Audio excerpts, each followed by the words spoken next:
Tonight's episode of Chicago Police Department features Officer Cook, who arrived on a stormy night in need of assistance.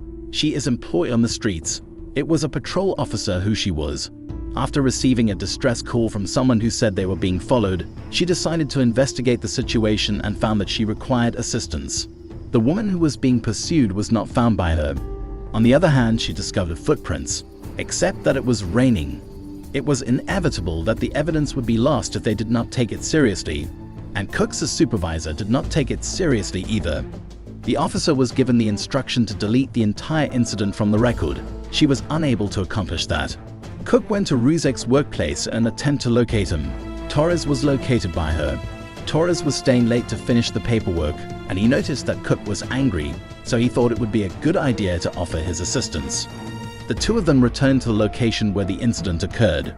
In order to reach the lake, it followed the footsteps. In the vicinity, there was a river. Moreover, there was the lifeless body of a little girl swimming around in it. In the words of Cook, for the purpose of retrieving the body, Torres went into the river. He was able to rescue the victim, but it was already too late. Already, she had passed away. Torres also had the impression that another person was observing them from a distance. Later on, the remaining members of Torres's unit arrived. They surrounded the area with a cordon. They were able to place the body. She went under the name of Lucy Talsnan. Aged 14 she was. There had been no reports of her disappearance, and the reason for the most recent one was that her mother did not care. In all honesty, the woman did not give a damn about anything. She referred to Lucy as being ungrateful. Lucy would frequently step out of the house at night.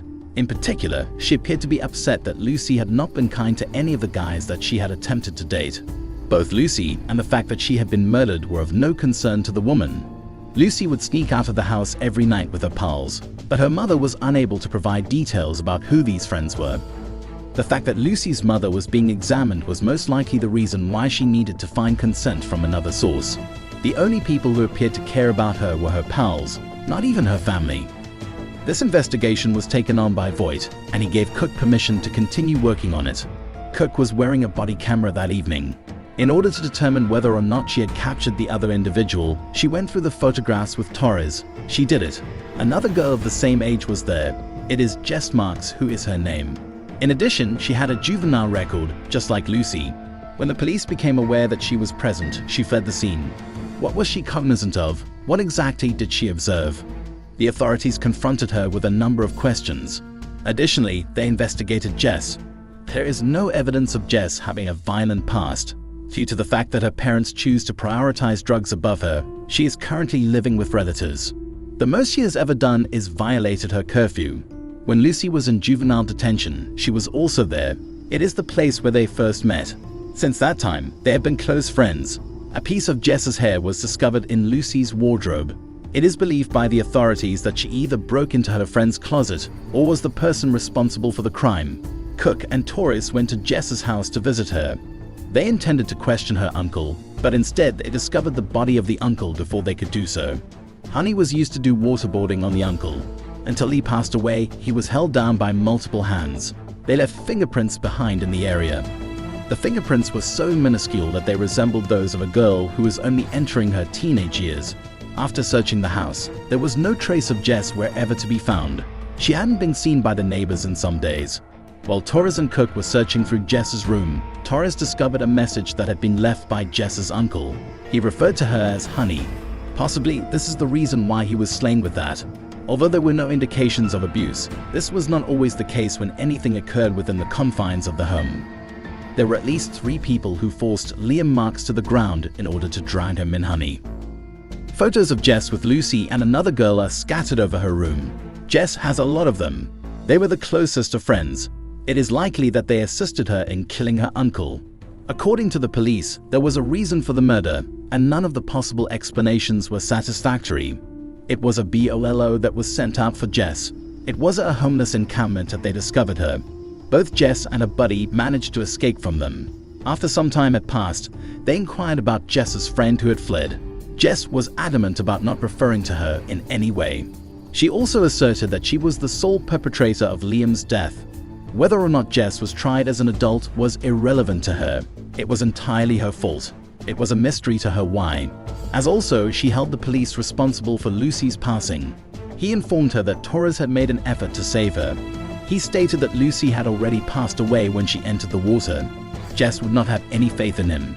She refused to reveal anything else about her pals, and as a result, the police sent her to juvenile detention. They were aware that Jess had met Lucy as a juvenile. They were curious as to whether or not she had also met the third female there. After having a conversation with the night aide, she was able to identify the third female. It is Willow Hughes who is her name. It was the warden's daughter who was her mother. Raymond, Willow's father, was terminated from his position as a result of charges of both physical and mental abuse. It's the one thing that all of the girls have in common between them. Every one of them was being mistreated.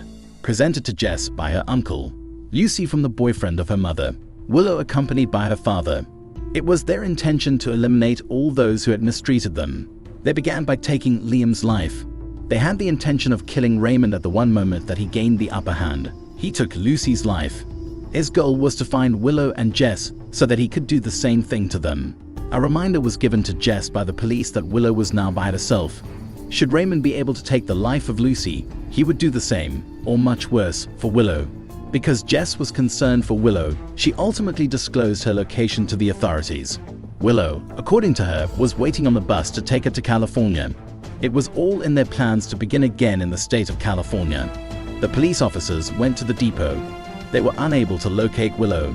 The vehicle that they discovered was Raymond's. While he was hunting for her, he went to the depot. He admonished her to leave that location. The police followed him inside a house that was completely empty. He didn't care that they were law enforcement officers.